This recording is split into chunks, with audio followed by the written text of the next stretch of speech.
गीता में अर्जुन को स्वयं भगवान कह रहे हैं कि उस परमेश्वर की शरण में जा, उसके लिए उन संतों के पास जा जो तत्वदर्शी हो।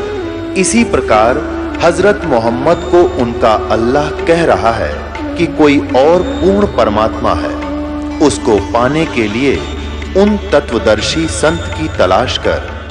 वो प्रभु कौन है, ये जानने के लिए कृपया अवश्य सुनिए जगत गुरु तत्वदर्शी संत रामपाल जी महाराज के अमृत वचन।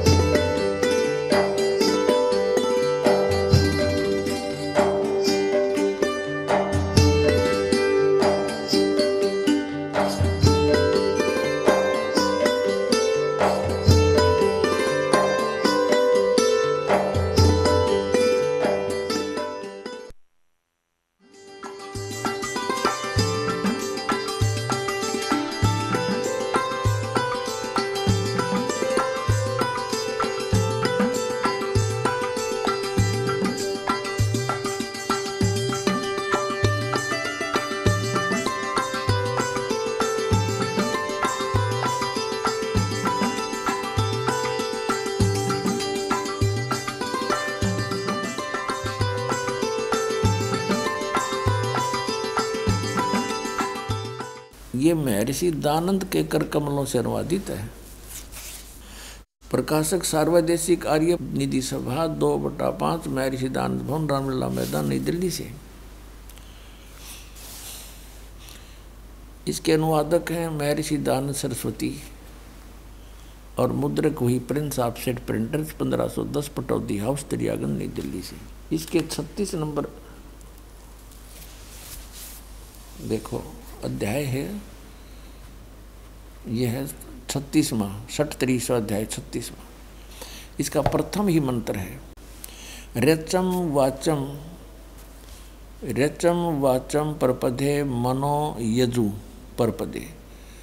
अब यहाँ इन वेदों का अर्थ है जैसे श्याम प्राणम, ऐसे ये यजु है, इसका अर्थ इसने यहाँ किया है। अब देखो यजु माने, अब इसने सही लिख दिया, यजु का अर्थ यजुर्वेद कर दिया, बिल्कुल ओके है। और इसका अर्थ कर दिया जावे, यजु का अर्थ तो होता है कुछ ना कुछ, यज्ञ स्तुतियाँ, यजु यज्ञ स्तुतियाँ लिख देता है, यज्ञ स्तुतियों का संग्रह। तो यजुर्वेद ना लिखते तो सारा ही इसका अनुवाद व्यर्थ हो जाता। तो यहाँ इन सही लिख दिया यजुर्वेद, बिल्कुल ठीक है। तो ऐसे ही जहाँ कवि है, ये कबीर बोलते हैं, हम इसको यजुर भी बोल सकते हैं, जैसे पुनः बोलो पुनर्बोलो। तो ये यजुर, तो हमने वहाँ यहाँ लिखना चाहिए, उसने लिखना चाहिए कबीर देव, जैसे यहाँ यजुर्वेद लिख दी। आपने देखा यजुर्वेद में यजु का अर्थ यजुर्वेद कर दिया, बिल्कुल ठीक है। अब इसी प्रकार प्रकरणवश जहाँ कबीर लिखा है कबीर देव, तो कबीर है वहाँ कबीर देव ही होना चाहिए, कबीर साहब, देव मान प्रभु। अब हम फिर आते हैं, वो यजुर्वेद रख दिया। अब देखो फिर वही ऋग्वेद, देखिएगा।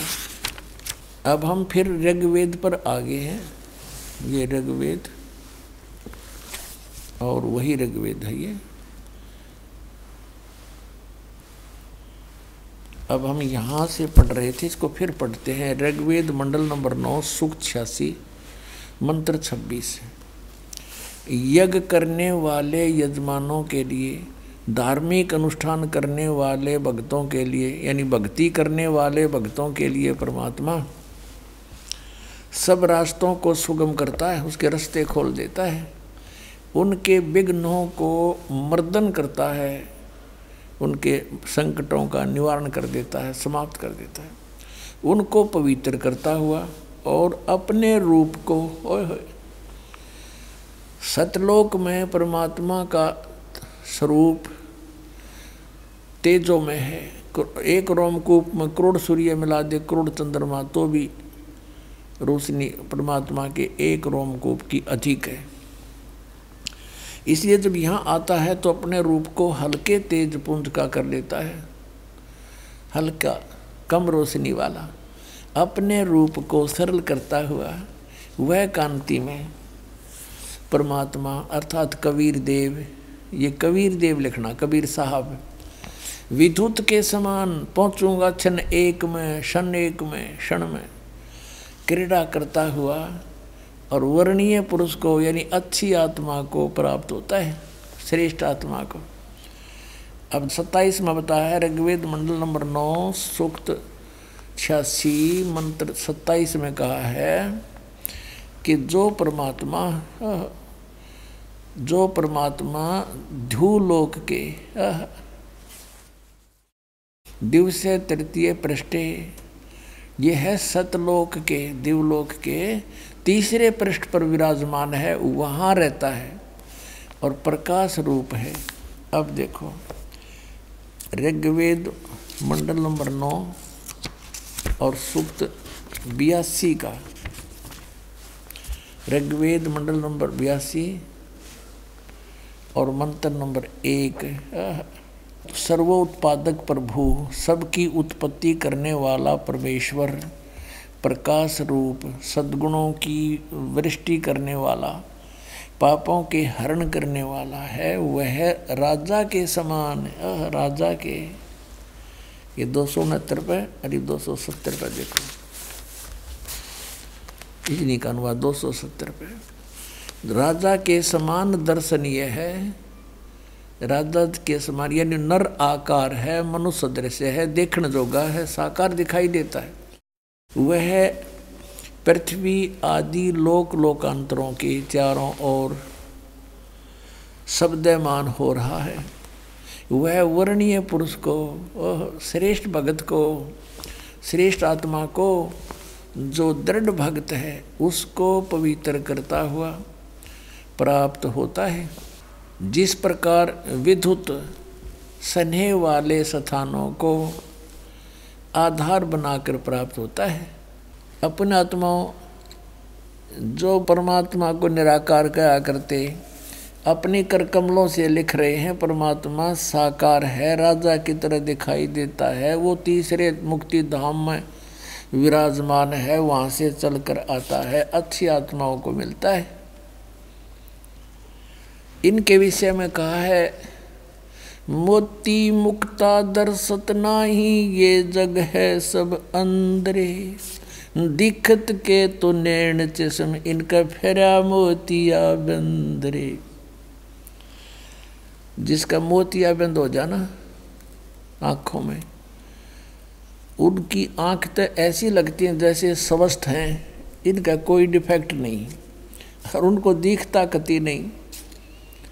ऐसे ही ये विद्वान दिखाई दे थे, बड़े पहुँचे हुए हैं, समाधिष्ट दिखें, और बताओ निराकार परमात्मा ने, और वेदों का उन्हों के वेदों में परमात्मा निराकार है, जब फूटे बाग इनके और डबो दिया सारा मानव समाज, इनको संस्कृत भाषा के ज्ञाताओं को, इनको परम विद्वान मान कर हमने इनकी सब बातों को सत्य मान लिया, और ये 100% झूठे थे।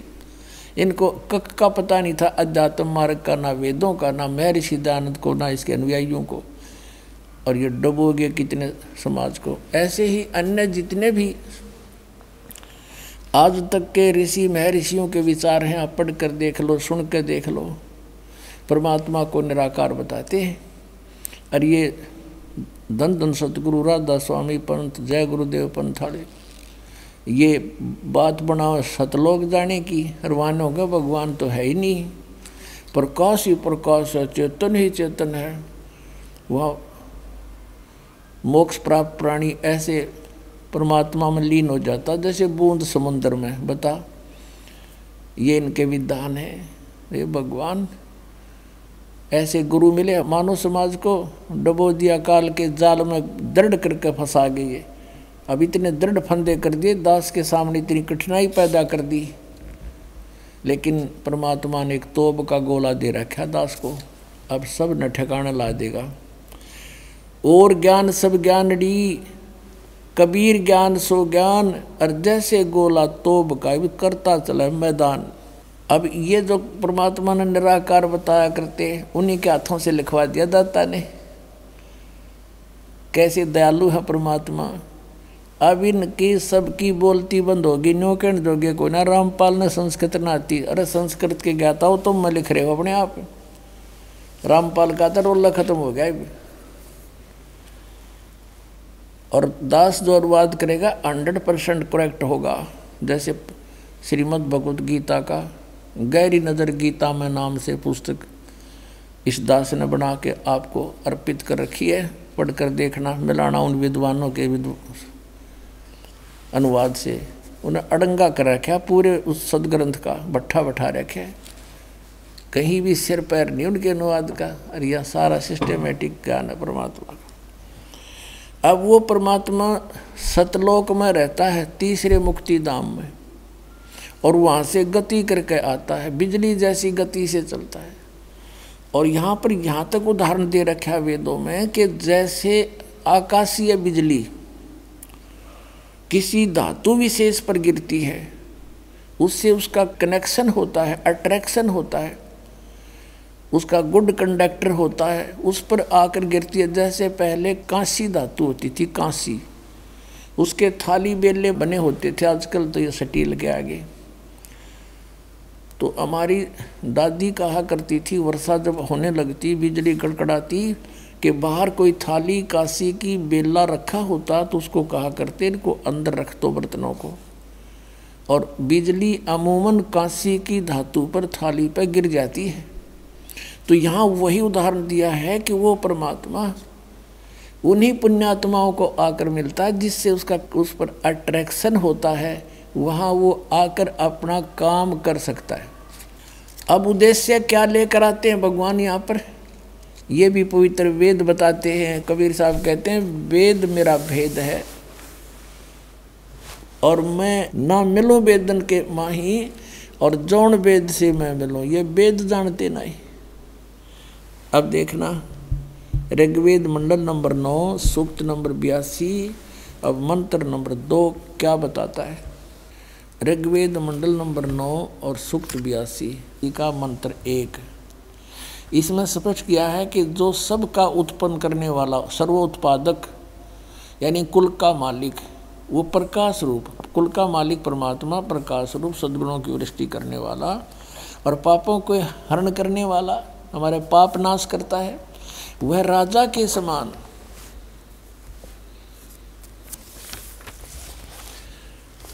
के समान दर्शनीय है, देखने जोगा है। वह है पृथ्वी आदि लोक लोकांतरों के चारों ओर शब्दमान हो रहा है। वह वर्णीय पुरुष को यानी अच्छी आत्मा को, जो दृढ़ भक्त है, उसको पवित्र करता हुआ प्राप्त होता है। और कैसे प्राप्त होता है, जिस प्रकार विद्युत आकाशीय बिजली स्नेह वाले स्थानों को आधार बनाकर प्राप्त होता है, यानी उस धातु पर ही गिरता है जिस पर वो आ सकती है। अब ऋग्वेद मंडल नंबर 9 सूक्त नंबर 82 के मंत्र नंबर 2 में क्या स्पष्ट किया है, वो किस उद्देश्य से आता है। हे परमात्मन, उपदेश करने की इच्छा से आप, यानी ज्ञान देने के लिए आप महापुरुषों को प्राप्त होते हो, और आप अत्यंत गतिशील पदार्थ के समान हमारे आध्यात्मिक यज्ञ को प्राप्त होते हैं। आप कबीर देव हैं, कति क्लियर कर दिया वेद ने, आप कबीर देव हैं या कबीर देव लिख दें बस, इनकी व्याकरण भी बनी रहे ठीक ठाक। आप कबीर देव हैं, सर्वज्ञ तो परमात्मा ही हो सकता, कवि नहीं हो सकता, जैसे ये कवि का अर्थ मानते हैं। शुद्ध स्वरूप हैं, हमारे पापों को दूर करके हे सोम, हे अमर परमात्मा हमको सुख दे। और ऋग्वेद मंडल नंबर 9 सूक्त 82 मंत्र 3 में पवित्र यज्ञों में रक्षा से आप प्राप्त होते हैं, पृथ्वी आदि लोक लोकांतरों में गति करते हुए सर्वव्यापक नहीं आप है, आप स्वयं गतिशील होकर वहाँ से चलकर विराजमान होते हैं। अपने आत्माओं, अब परमात्मा को पहचानना कितना आसान हो गया, कितना इजी हो गया। हम वेदों को एक श्रेष्ठ ग्रंथ मानते हैं और हैं भी, और वेदों में परमात्मा के गुण लिखे हैं और वेदों का काम क्या, और वेद उस परमात्मा का लीलाओं का वर्णन करते हैं। वो कैसी लीला करता है, वो कौन है, उसका नाम क्या है, और वही वेद बता रहे हैं और वही आंखों देखा संत बता रहे हैं। अब ऋग्वेद मंडल नंबर 9 सूक्त 20 को देखिएगा, मंत्र नंबर 1। ऋग्वेद मंडल नंबर 9 और सूक्त 20, इसका मंत्र नंबर 1 है। इसमें सीधा लिखा है कबीर देव। कबीर देव, अब यहाँ इन्होंने कर दिया हुआ है परमात्मा। कबीर देव का लिख दिया मेधावी है, यहाँ लिखना था वो कबीर देव है। वह परमात्मा कबीर देव है, सबका रक्षक है, विद्वानों की तृप्ति के लिए ज्ञान देता है, वो ज्ञान देने के लिए आता है, सहनशील है, संपूर्ण दुष्टों को संग्राम में तिरस्कृत करता है, वो कबीर देव है। अपने आत्मा, आज सत्संग के अंदर आप सुन रहे थे, सुबह भी सुना, कल भी सुना कि वो परमात्मा 3 सतिथि में 3 शरीर होते हैं उस परमात्मा के, 3 टाइप के। एक सतिथि तो उनकी सतलोक में रहते हैं, वो स्थिर हैं, तेजो में शरीर, 1 रोमकूप में करोड़ सूर्य करोड़ चंद्रमा मिला दे, 1 रोमकूप कितनी शोभा है, इससे भी अधिक रोशनी। और दूसरा वो शिशु रूप धारण करके जब आते हैं, प्रत्येक युग में एक लीला ऐसी करते हैं और एक जनसाधारण की तरह बड़े होते हैं। बचपन से ही वो अपना ज्ञान प्रचार शुरू कर देते हैं, बड़े बड़े विद्वानों के छक्के छुड़ा देते हैं। और जब वो परमात्मा शिशु रूप धारण करके आते हैं और उनको कोई निसंतान दंपत्ति उठा ले जाता है, फिर वो दूध यहाँ का कुछ ग्रहण नहीं करते, फिर कंवारी गाय के दूध से उनकी परवरिश होती है। और ये भी वेद बताते हैं। और यही कबीर परमात्मा आए थे जब 25 दिन के हो गए थे, बालक रूप में कमल के फूल पर प्रकट हुए थे सतलोक से आकर के।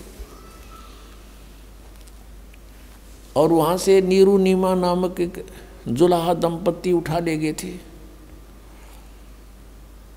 परमात्मा 25 दिन के हो गए थे, कुछ भी अन्न आहार नहीं किया था। और उस समय कंवारी गाय लाई गई थी और उस कुंवारी गाय को ने दूध दिया जो परमात्मा ने दूध पिया था। कबीर साहब ने 600 वर्ष पहले ये लीला मां लिख करके जा चुके थे। अब वेद उसका समर्थन कर रहे हैं कि भगवान वो है जो ऐसी लीला करता है। ये नीरू नीमा कौन थे? नीरू नीमा उसी जन्म में ब्राह्मण थे। गौरी शंकर नाम था नीरू का, सरस्वती नाम था इस नीमा का। और ये भगवान शिव के बहुत अच्छे भक्त थे, शिव पुराण की कथा किया करते थे। और कथा से जो भी उनको पूजा मिलती थी उससे अपना निर्वाह चलाते थे। और वो कोई एक्स्ट्रा किसी को गुमराह नहीं करते थे। वहाँ के काशी के आसपास के गांव के व्यक्ति उनको बहुत चाहते थे, उनसे ही कथाएं कराते थे। अन्य जो स्वार्थी ब्राह्मण थे, गुमराह करने वाले, वो इस चीज़ से परेशान थे कि लोगों का अट्रैक्शन अब इस गौरी शंकर की तरफ अधिक होता जा रहा है। उससे ईर्ष्या करते थे, जगह जगह जाकर उसकी बुराई करते थे, लोगों को उनसे दूर रखने की चेष्टा करते थे। इस बात का ज्ञान था मुसलमानों के काजी और मुल्लाओं को। उन्होंने सोचा कि ये हिंदू धर्म का ज़्यादा प्रचार कर रहा है गौरी शंकर, इसको ज़बरदस्ती मुसलमान बना दिया। इसके घर पर पानी छिड़क दिया अपना जूठा करके मुसलमानों ने, इसके मुंह में, दोनों के मुंह में डाल दिया। उधर से हिंदू देख रहे थे, वो ब्राह्मण जो उनके विरोधी थे गौरी शंकर के, वो भी वहाँ देख रहे थे।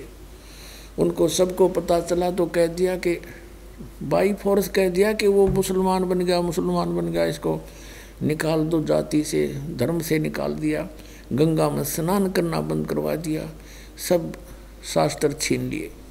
अब वो विवश हो गया गौरी शंकर, निर्वाह उसका बंद हो गया। तो उनका नाम रख दिया मुसलमान रीति से गौरी शंकर का नाम रख दिया नूर अली और सरस्वती का नाम रख दिया नियामत। उनको नीरू और नीमा कहने लगे शॉर्टकट में। अब उन्होंने देखा कि अब क्या करें। उन्होंने सिंपल सा एक तरीका ढूंढा, एक कपड़ा बुनने का सबसे सस्ता तरीका ढूंढा, क्योंकि उसमें 4 लठ खुट्टे गाड़ने होते 5-7, कोई खर्चा नहीं होता। वो कपड़ा बुनन लग गए और जिस कारण से वो जुलाहा कहाए। और सन 1398 में संवत 1455 ज्येष्ठ सुदी पूर्णमासी को सतलोक से परमात्मा चल कर आए। लहर तारा नामक एक सरोवर है, जलाशय है काशी शहर में, उसके ऊपर खिले कमल के फूल पर आकर विराजमान हो गए। उस समय एक अष्टानंद नाम के महर्षि वहाँ उस सरोवर पर सुबह सुबह ब्रह्म मुहूर्त में सूर्य उदय होने से लगभग 1.5 घंटा पहले वहाँ बैठकर अपनी साधना कर रहे थे।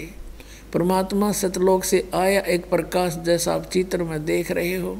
ऊपर से एक प्रकाश आया गोला सा। इस अष्टानंद ने देखा कि ये प्रकाश किस चीज़ का है, इतना तेज कभी देखा नहीं। अब उसकी अष्टानंद ऋषि की आँखें उस परमात्मा के प्रकाश को सहन नहीं कर सकी, आँखें बंद हो गई। जैसे हम सूर्य की तरफ देख लेते हैं तो हमारी आँखें ज़्यादा देर उसको देख नहीं सकती। आँखें जब बंद करते हैं तो सूर्य का प्रकाश रहित हल्के प्रकाश का आकार दिखाई देता है। ऐसे जब अष्टानंद ने आँखें बंद की, उसमें एक बालक रूप दिखाई दिया। पहले तो प्रकाश पुंज दिखाई देता और जब आंखें बंद की तो एक बालक रूप दिखाई दिया, शिशु रूप। दोबारा तुरंत आंख खोली, देखा क्या कि वो प्रकाश एकदम एक बार तो पूरे तालाब पर फैल गया। कमल के फूल का पत्ता पत्ता डंठल भी और उनके ऊपर उसकी रेखाएं भी नजर आने लगी और फिर एक कोने में जाकर सिमट गया। अष्टानंद जी ने सोचा था कि ये कैसा प्रकाश देखा मैंने, ये मेरी कोई भक्ति की उपलब्धि है या मेरा कोई भ्रम है। वो तो उठ कर चला गया कि अपने पूज्य गुरुदेव से पूछूंगा। उनके गुरुदेव थे स्वामी रामानंद जी, जो बहुत बड़े विद्वान माने जाते थे वेदों और गीता के, पुराणों के, और उन्हीं का वो शिष्य था। अपने गुरु रामानंद जी से पूछा कि स्वामी जी, आज मैंने साधना काल में सुबह सुबह लहर तारा तालाब के ऊपर से एक तारा सा टूटा, बहुत तेज प्रकाश, बहुत जबरदस्त प्रकाश का एक गोला सा आया और मेरी आंखें एकदम सहन नहीं कर सकी। देखते ही मेरी आंखें बंद हुई तो उसमें एक बालक शिशु रूप दिखाई दिया भगवान। फिर दोबारा आंखें खोली तो वे लहर तारा तालाब के एक किनारे पर सिमट गया, समाप्त हो गया। फिर मैं कुछ नहीं देख सका। आपसे समाधान चाहता हूँ, ये मेरी कोई भक्ति की उपलब्धि है या कोई मेरा भ्रम है। रामानंद जी को जैसा ज्ञान था, अपने शिष्य का समाधान इस प्रकार किया कि बेटा, जब अवतार लोग आते हैं ना ऊपर के लोगों से, वो ऐसे ही लक्षण होते हैं। तारा ऐसा टूटता है और वो किसी माँ के गर्भ में जन्म लेंगे, बालक रूप में कुछ ही दिनों में आ जाएंगे, यहाँ कोई अपना लीला करेंगे। अब शिष्य संतुष्ट हुआ, गुरुदेव को ने जैसा कहा। अब इन महापुरुषों को इतना ही ज्ञान था कि भगवान जैसे ये श्री राम, श्री कृष्ण, श्री विष्णु जी के अवतार मानते हैं और ये भी मानते हैं कि बगैर माता के कोई उत्पन्न नहीं होता, इनके भगवान भी माँ से ही उत्पन्न हुए। लेकिन हमारा भगवान और आप सभी का भगवान, वैसे तो हमारा कहना ठीक नहीं, हमारा जो आपका जो सर्वशक्तिमान हमारा परमात्मा है, वो माँ से जन्म नहीं लेता।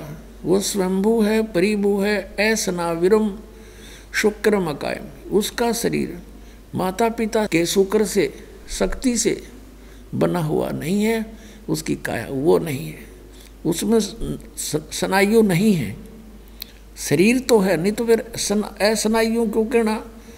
जैसे यजुर्वेद अध्याय नंबर 40 के मंत्र 8 में सपरि आगात, वो सबसे पहला प्रगट पुरुष है, स शरीर देहधारी है, इसका अर्थ ये बनता असली तो। और वो कबीर मनीषी शुक्रम अकायम असनाविरम अबिंदम अचित परिभू स्वयंभू। अब देखो इसमें स्वयंभू शब्द भी कहा और परिभू भी कहा और शुक्रम अकायम असनाविरम। यदि परमात्मा निराकार, इस 2 श्लोक से मंत्र से हम निराकार माने, इन्होंने अनुवादकर्ताओं ने अज्ञानतावश केवल अकायम शब्द से परमात्मा को निराकार ले लिया कि वो काया नहीं है। उसके ये काया नहीं है स्नायु वाली, उसकी काया तो है लेकिन असनाविरम क्यों लिखा उसमें नाड़ी को ना, एक अकायम शब्द सफिशिएंट था। अब देखिएगा यजुर्वेद।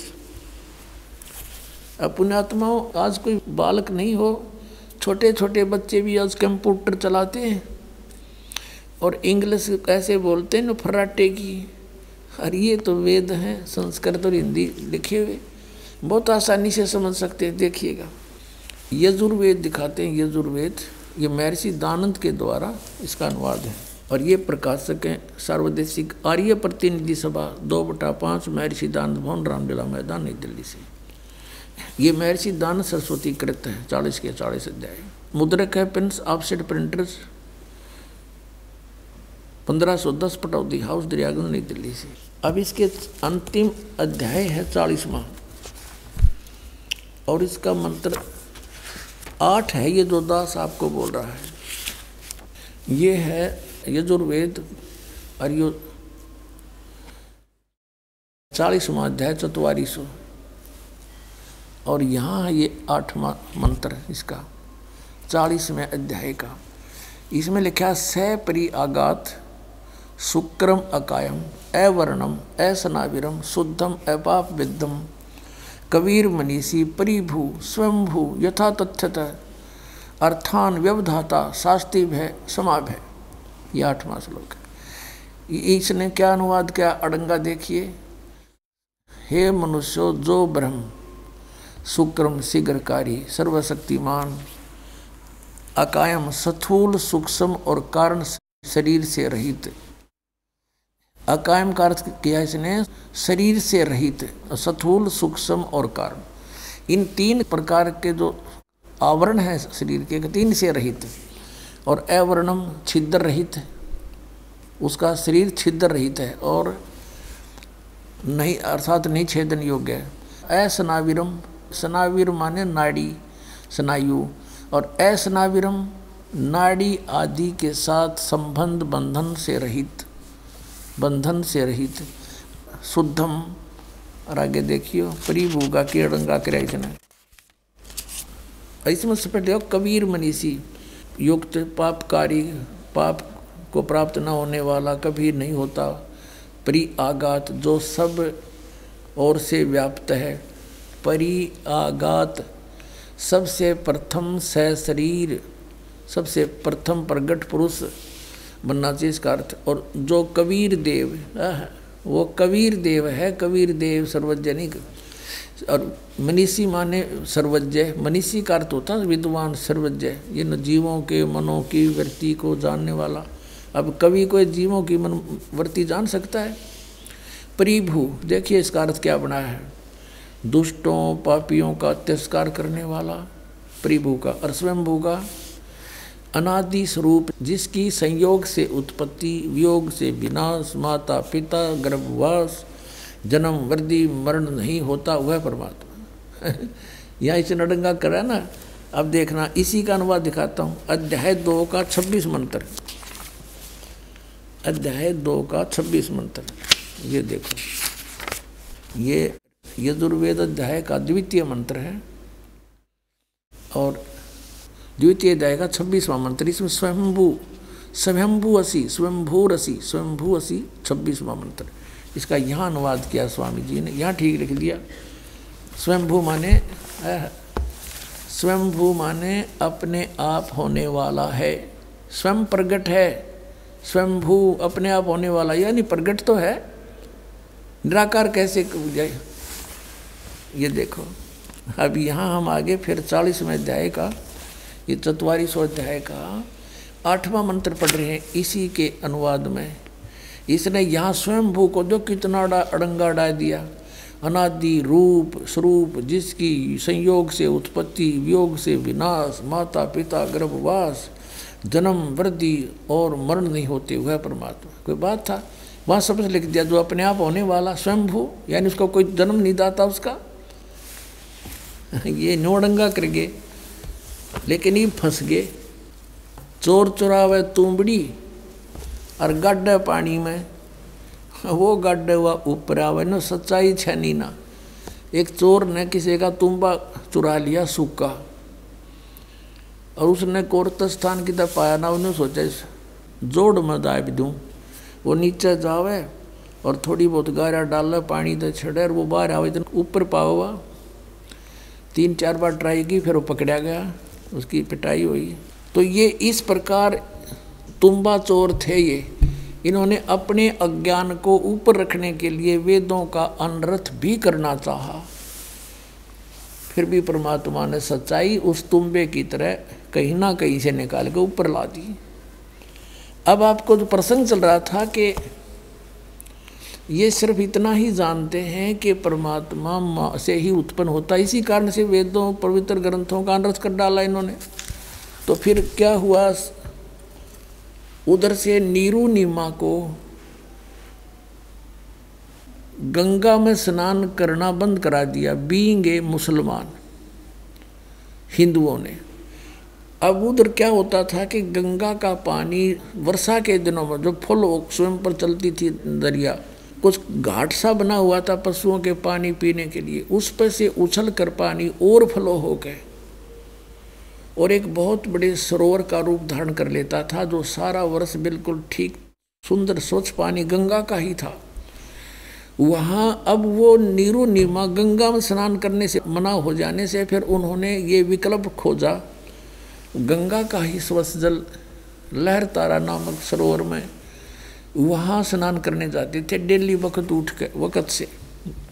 उस दिन भी जिस दिन परमात्मा सतलोक से चलकर आए बालक रूप धारण करके, प्रतिदिन की तरह उस दिन भी वो स्नानार्थ जा रहे थे। उनका संतान नहीं थी, आयु लगभग उनकी 60 वर्ष की हो चुकी थी। अब नीमा रास्ते में रो रही है, क्योंकि कोई रिश्तेदार आ जाता है शाम को, या कोई पड़ोसी आ जाता है, आसपास बैठ जाती है बहनें, पर पूछ लेती हैं संतान नहीं अक नहीं। तो ये इंजेक्शन ला करें काल के विचारों के। एक जातक तो चाहिए था, भगवान ने क्या करी, बुढ़ापे का सहारा हो जाता है, दुनिया का मुंह बंद हो जाता। तो वो इंजेक्शन ला कर चले गए, और उधर से नीमा सारी रात से उसी दुख में दुखी थी। सुबह उठकर जब वो जा रही थी फिर भी रो रही थी, हे भगवान, हे मेरे शंकर भगवान, क्योंकि वो शिव के पुजारी थे। भले ही मुसलमान बन गए थे, लेकिन अंदर से भगवान शिव की कसक मिटी नहीं। कहा कि हे शंकर भगवान, आपके घर में क्या खिलौनों की कमी है भगवान, अपनी दासी को एक दे देते, मेरा भी संसार में साझा हो जाता और दुनिया का मुंह बंद हो जाता कि मैं बांझ ना कहलाती। पुण्यात्मा, ये अध्यात्म मार्ग है, और जगत और भगत का इसी बात पर विरोध सदा रहा है कि जगत की जो रीतियां हैं वो भक्ति मार्ग में बाधक है, और भक्त ने वो रीतियां त्यागनी पड़ती हैं, उन पर गहराई से विचार करना पड़ता है, और वो रीति वो सब क्रियाएं समाज के विपरीत होती है। इसलिए समाज उस भक्त के साथ बहुत कुछ विरोध करता है, परेशानियां पैदा करता है। अब समाज तो ये मानता है कि जिसका संतान नहीं, पुत्र पुत्री नहीं है, विशेषकर तो पहले पुत्र ने संतान मान्या करते, पुत्री चाहे 6 हो जाओ, नो क्या करना, पुत्र बिना भी के जीना, ऐसा इंजेक्शन ला रखे थे। अब संत मार्ग जो परमात्मा का विधान है उसके अनुसार, क्योंकि हमने मोक्ष चाहिए।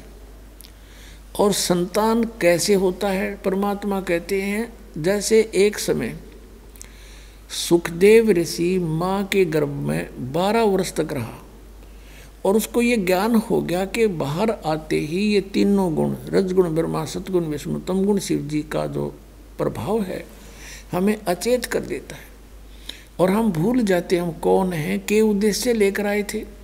तो इसलिए 12 वर्ष तक माँ के गर्भ से बाहर नहीं आया।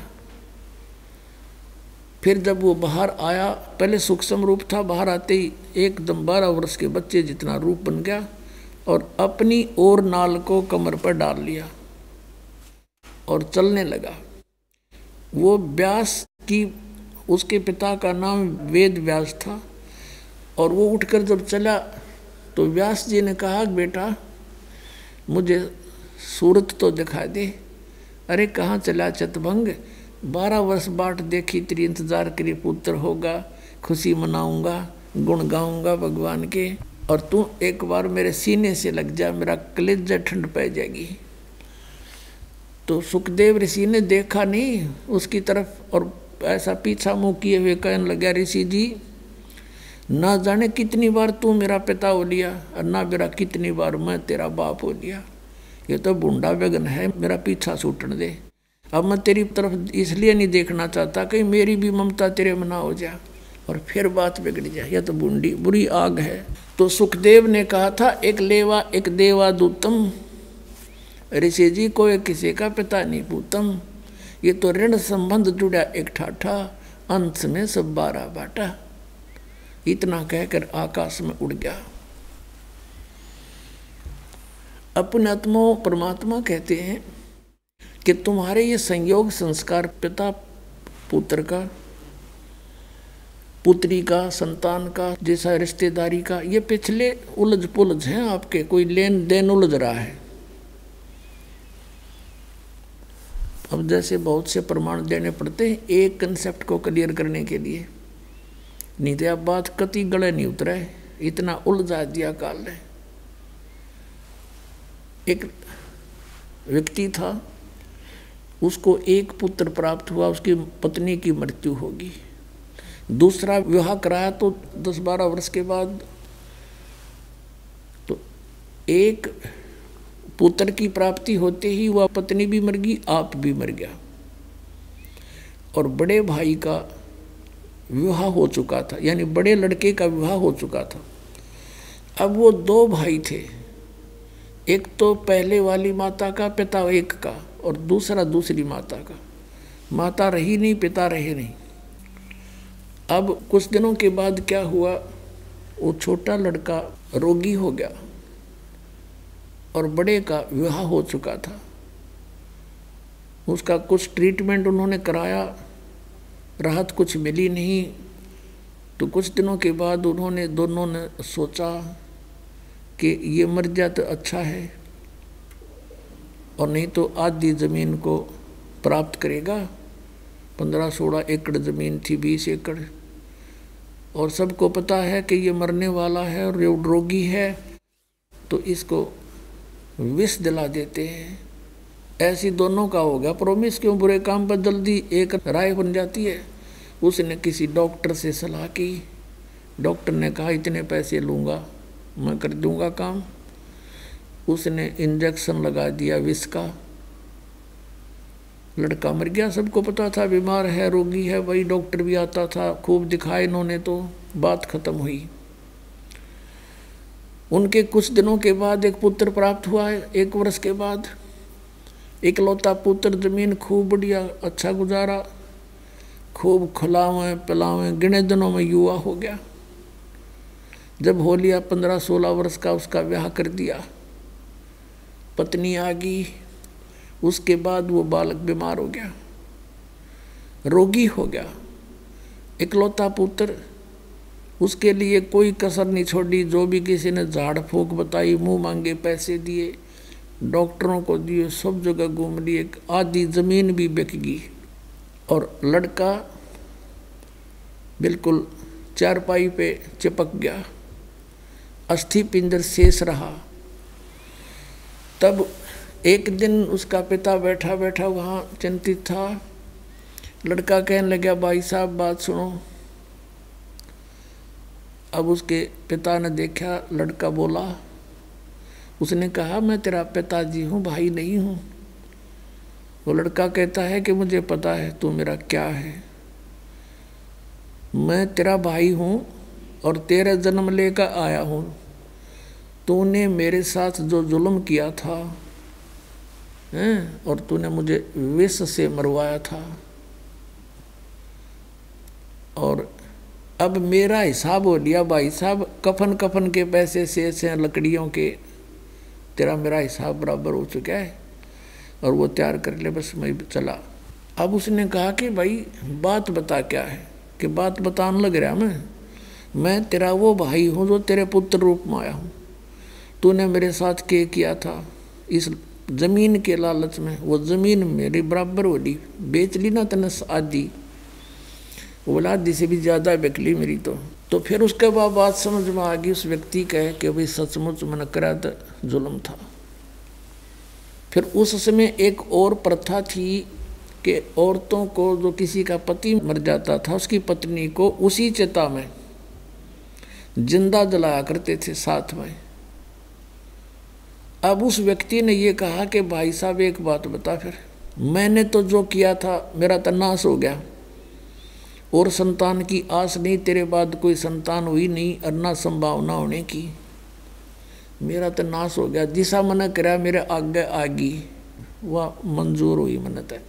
लेकिन इस लड़की ने क्या बिगाड़ा जो तेरे ब्याही गई है, अब ये तेरे साथ जिंदगी जलाई जाएगी, इसका दोष बता दे, मेरा पेटा भर जाएगा, मेरा सब्र हो जाएगा। तब उसने बताया लड़के ने कि वो डॉक्टर कहाँ है जिसने मुझे विष दिया था, इंजेक्शन लगाया था।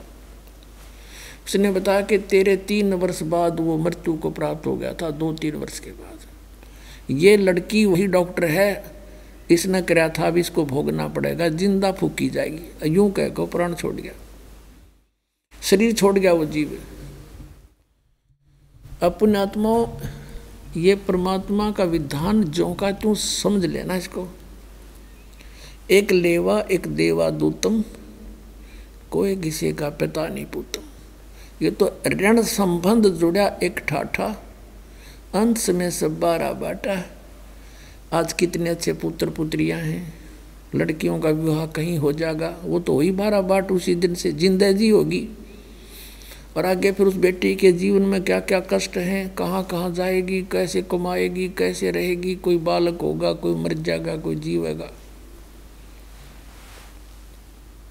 और फिर मृत्यु के उपरांत पिता कहीं जन्म लेगा, कोई पशु बनेगा या पक्षी बनेगा, पुत्र का कहीं संस्कार होगा वहाँ चला जाएगा। हो गए सारे 12 बाट, यानी अलग अलग रास्ते।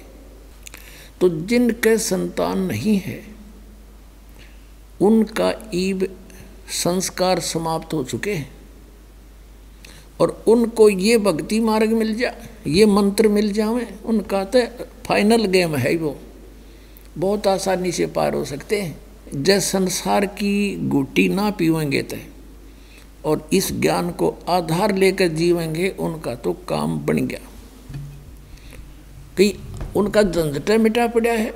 रही बात संतान की, कोई बात नहीं, संतान बुरी नहीं है। अब मालिक की शरण मिल गई, ये संतान है संस्कार से, अब ये संस्कार बदल देगा भगवान इनके। मान ले कुछ ऐसे संस्कार होते को बालक ने ऐसी गलती करनी होती, उसके कारण मनमाने सारा परिवार जेल में चला जा, उन संस्कारों को मालिक ही खत्म कर देगा अपनी वीटो पावर सत भक्ति करने वाले का। और ये सब संस्कार ही आपके पास बेटा बेटी जो भी हैं इनको भी नाम से जुड़वा दे, और फिर सारे सतलोक चले जाएंगे, सब बच्चे परमात्मा के। ये भी कोई दुख नहीं है, लेकिन इसी उद्देश्य से कि हमें संतान नहीं हुई, इस आग में नहीं जलना चाहिए, इस ज्ञान को आधार बना के। अब जैसे नीरू नीमा के बालक नहीं थे, संतान नहीं थी, अब परमात्मा स्वयं आगे उनको यहाँ से निकालन खातिर न संतान भी दे सके थे उनको, नहीं दी। डॉक्टर वो चीज नहीं दे सकता मरीज ने जो उसके लिए रोग बढ़ा दे।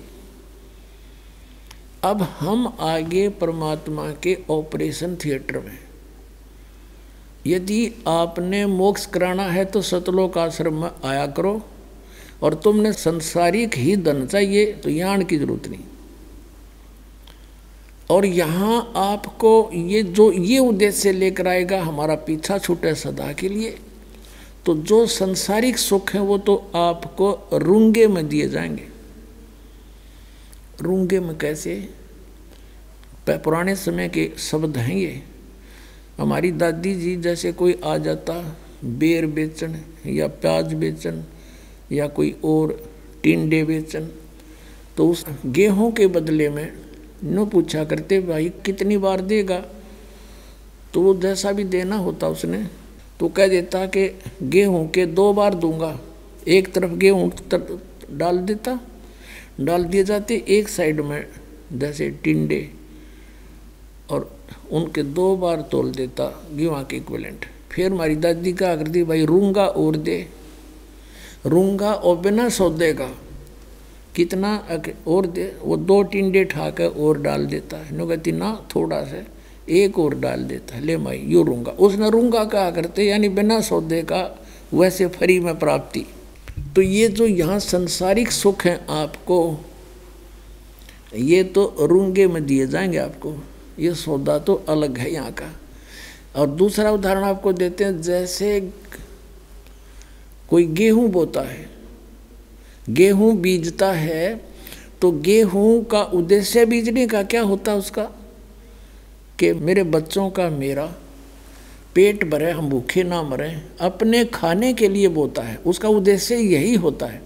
और उसके साथ साथ पशुओं का चारा भूसा तो अपने आप बनता है, भूस उसका भूस पहले स्टार्ट होता है और वो गेहूं बाद में आएंगे।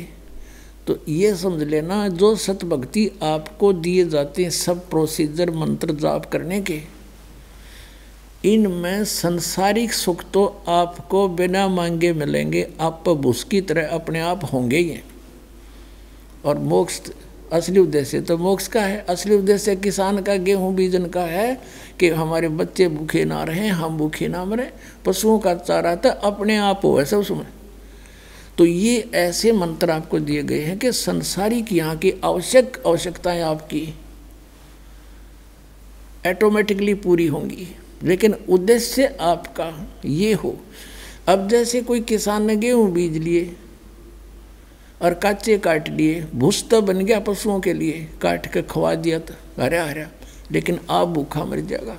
तो यदि आप केवल संसारिक सुविधाओं को उद्देश्य लेकर आओगे, वो तो मिलेंगी खूब, लेकिन वो टारगेटेड पॉइंट फेल हो जाएगा, वो वस्तु जो चाहिए थी वह रह जाएगी, उस बिना फिर भूसका कराएंगे के।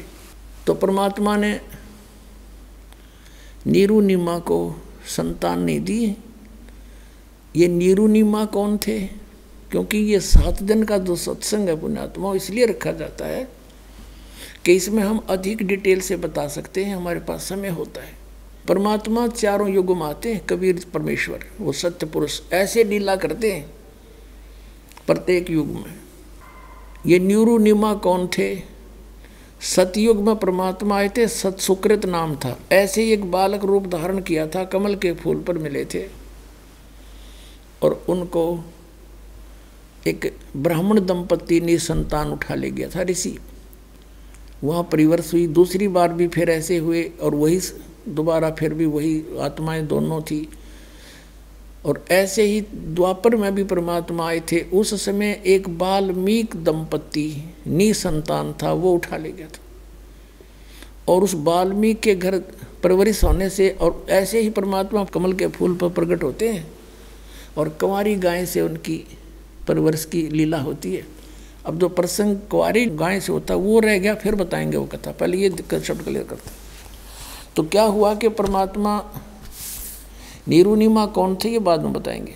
अब द्वापर में जो उसमें परमात्मा आए थे, वाल्मीकि परिवार में जन्मे नहीं थे, ऐसे प्राप्त हुए थे। तो वहाँ एक उसी वाल्मीकि उसमें जाति में एक और सुदर्शन नाम का व्यक्ति था जो कबीर परमेश्वर का शिष्य हुआ था, और उसकी माता पिता ने कबीर साहब की वाणी को, ज्ञान को, दीक्षा को स्वीकार नहीं किया था। तो सुदर्शन जी वही थे जिन्होंने पांडवों की यज्ञ में वो शंख बजाया था, जिससे उनकी यज्ञ पूर्ण हुई थी। वो सुदर्शन वाल्मीकि था। जब सतलोक जाने का टाइम आया किसका? सुदर्शन का। परमेश्वर कबीर देव जी ने, यानी करुणा में नाम से आए हुए थे परमात्मा वाल्मीकि परिवार में, इसी तरह जैसे अब जुलाहा परिवार में आए थे, और पहले 2 युगों में ब्राह्मण परिवार में प्रकट हुए थे। उनकी परवरिश की लीला वहाँ हुई थी, उसमें ऋषि कहलाते थे। तो परमेश्वर ने सुदर्शन जी से पूछा था कि बोल बच्चा, सतलोक चलना है? हाँ जी, तैयार है आपका बच्चा, तेरी कोई इच्छा तो नहीं है? तब उसने कहा था जी कोई इच्छा नहीं आपके दास की, पर एक थोड़ी सी मन में एक मेरे को कचोट रही है, एक चिंता कि मेरे माता पिता बड़े अच्छी आत्मा के थे और उन्होंने आपका ज्ञान नहीं मान्या। वो ना जाने कहाँ 84 लाख योनियों में भटक रहे होंगे। हे परमात्मा, उन पर दया करियो, दया करियो दाता, किसी जन्म में उनको अपनी शरण में लेना। अब परमात्मा ने सोचा यूँ और मर रहेगा, एक मुश्किल तो पाला पोसा है, समझाया है। अब परमात्मा ने कहा सुदर्शन चिंता ना करें, मैं वचनबद्ध होता हूँ, प्रतिज्ञा करता हूँ, तू चिंता ना करे, जो मैंने कह दिया फाइनल है, तेरे माता पिता ने पार करूँगा मैं किसी तरह भी हो। इस बात से वो संतुष्ट हो गया और शरीर छोड़कर सतलोक चला गया, नहीं तो वो और उड़ जाओ।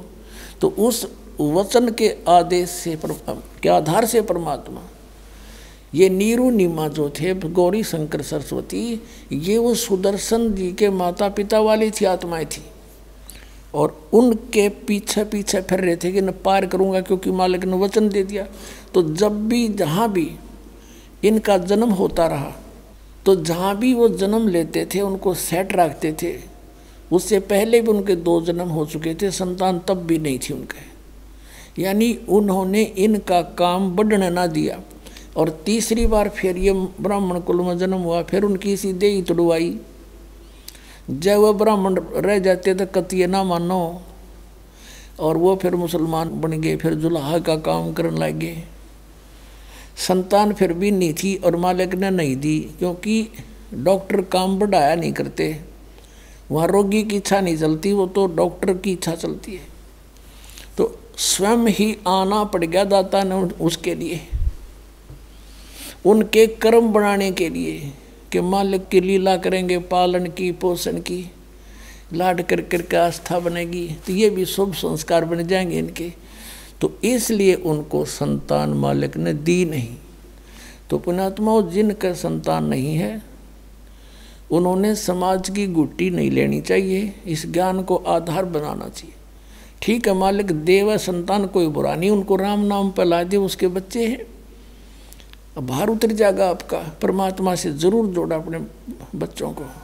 तो ऐसे वो रास्ते में आ रहे हैं नीरू और नीमा। नीमा परमात्मा शंकर से कह रही है, भगवान क्या आपके घर में खिलौनों की कमी पड़गी भगवान, मेरा कलंक धो जाता, क्योंकि पहले दिन उसके इंजेक्शन लागे, वो तो वाई बोला बेचारी, और मेरा टाइम पास हो जाता। न्यू कहता, वह रोने लगी बुरी तरह। अब नीरू को समझाने लगा कि नीमा देखो, परमात्मा ने देना होता हमें, हमारे भाग्य में होता तो दे देते, अब किस्मत में है नहीं, उम्र तकरीबन जाहिर ली, अब तू रोया ना कर, अब रोने से तेरी आंखें खत्म हो जाएंगी, बुढ़ापे में उंगली पकड़ने वाला कोई है नहीं, तू मान जा मेरी बात, मत रोया कर। ऐसे वो सांत्वना देता हुआ आ रहा है उस सरोवर पर जहाँ वो प्रतिदिन स्नान करते हैं, स्नान करने आ जाते हैं। पहले नीमा स्नान करने जाती है, वो बाहर खड़ा हो जाता है। नीमा स्नान करके आती है सरोवर में, ब्रह्म मुहूर्त की बातें हैं, यानी सूर्य उदय होने से 1.5 घंटा, लगभग 1.5 घंटा पूर्व, इसको ब्रह्म मुहूर्त कहते हैं। अब फिर वो स्नान करके आ गई, तो नीरू स्नान करने गया, वो स्नान कर रहा था, उसे पानी डाल डाल कर और पानी के अंदर प्रवेश करके, जल में प्रवेश करके सरोवर में, नीमा गई वापस अपना कपड़ा धोने के लिए, जिसको वो बांध कर स्नान किया था उसने। तब तक उजाला सा हो गया था और सुबह की रोशनी या तो बहुत अंधेरा दिखा कर होने लगा, जब बहुत जल्दी रोशनी बन जाती है। नीमा ने क्या देखा कि कमल के फूल पर कोई वस्तु हिल रही है, जैसे कोई सर्प। परमात्मा अपने पैर हिला रहे थे कमल के फूल पर शिशु रूप में लेट के। नीमा ने सोचा कोई सर्प ना हो, मेरे पति को ना डस ले, उसके साथ ही था कमल का फूल। तो क्या देखती है ध्यान से कि उसमें एक बालक है, छोटा नवजात शिशु, और वो कहती है देखियो जी छोटा सा बालक, देखियो जी बच्चा डूबेगा डूबेगा, देखियो जल में डूबेगा, लड़का बालक है बालक है।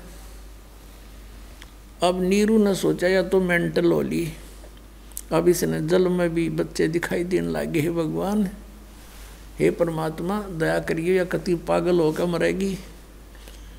और वो स्नान कर रहा, ध्यान नहीं दे रहा और कह रहा है कि नीमा मान जा मेरी बात, अब छोड़ दे इस बहम को। वो कहते देखियो जी सचमुच देखियो देखियो कि डूब गया डूब गया। अब उसने जब इतनी शीघ्रता से और कसक से कहा तो उसने देखा उस तरफ जिधर वो संकेत कर रही थी, सचमुच कमल के फूल पर एक बालक। उसको उठाकर कमल के फूल समेत अपनी पत्नी को थमा दिया।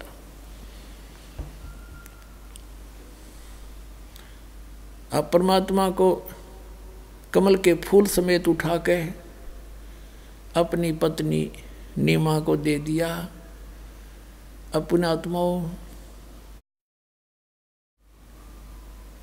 अब उस परमात्मा को सीने से लगाकर वो माई, अब कभी तो वो उसका मुख चूमती है, कभी सीने से लगाती है और सौ सौ शुक्र मनाती है अपने शंकर भगवान के कि आज ही पुकार करी थी। पुकार करती तो सारी उम्र हो गई थी उसने, पर यह बुद्धि काम मना करती मेरी ने कहा आज जब पुकार करी थी दाता तेरे चरणों में, आज ही आपने मेरे को लाल दे दिया।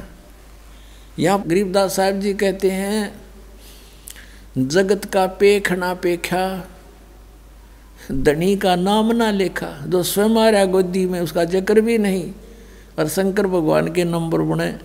यहाँ ऐसे ही बन रहे हैं इनके नंबर सबके, जैसे ये दास श्री कृष्ण जी, विष्णु जी, शंकर भगवान, हनुमान जी और श्याम जी, इन सब के पुजारी थे। जैसे बच्चे ने तो शिक्षा में पास हो जाए वो बहुत बड़ी उपलब्धि मानी जाती है, तो वो पास हो जाते, शुक्र मनाया करते अपने भगवानों का। फिर रोजगार प्राप्त हुआ, सर्विस लगी, शुक्र मनाया अपने भगवानों का। संतान में हुई, उस शुक्र मनाया इन्हीं भगवानों का। अब पता चला कि ये तो कुछ दे ही नहीं सकते, ये तो पिछले संस्कार फले थे, एज इट इज था, नो का नो पूर्व निर्धारित जो लिखा हुआ प्रारब्ध था वही मिल रहा था। और पूर्ण परमात्मा कबीर जी हमारे संस्कार भी चेंज कर देते हैं, हमारे पाप का नाश करके हमें सुखी कर सकते हैं, दुख का निवारण कर सकते हैं। ये था वो धनी। कहते जगत का पेख ना पेखा, धनी का नाम ना लेखा। जो सब कुछ करता उसका जिक्र भी नहीं था।